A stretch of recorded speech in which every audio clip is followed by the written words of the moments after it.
A grim milestone putting British lives and livelihoods under threat. Earlier today, another 400 people arrived in 8 small boats via our unsecured southern border, which means that GB News can now confirm that 100,000 migrants have crossed the Channel since the start of this crisis in 2018. This national emergency threatens to overwhelm the Prime Minister, Rishi Sunak, ahead of the next election, with his categorical pledge to stop the boats looking an air-certain failure without the most dramatic action that he doesn't seem to have the guts to pursue. Meanwhile, deluded Conservative wet MPs continue to tear their own party apart after their deputy chairman, Lee Anderson, said exactly what the majority of the country is thinking. If the arrivals from France don't want to enjoy the relative luxury of the Bibby Stockholm barge, then they can F off back. The Red Wall warrior doubled down on GB News today.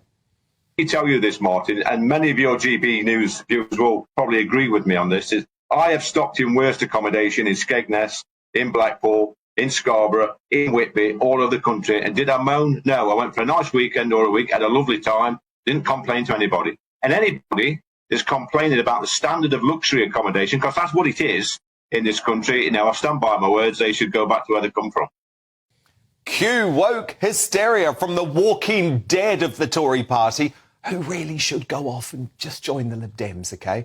Listen to this bitter Tory ex-minister who branded Lee chaotic and unsophisticated.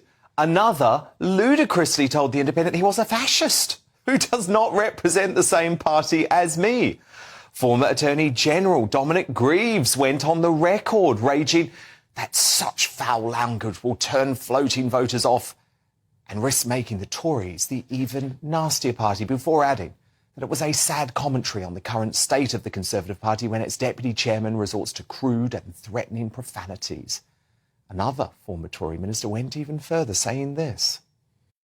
This is as big a problem for France as it is for us. How deluded are these losers? And I actually mean literal losers. Because if they think Lee Anderson, rather than the invasion via the Channel being overseen by wicked people smugglers, if they think Lee Anderson is the problem, then they can say hello to a historic landslide wipeout.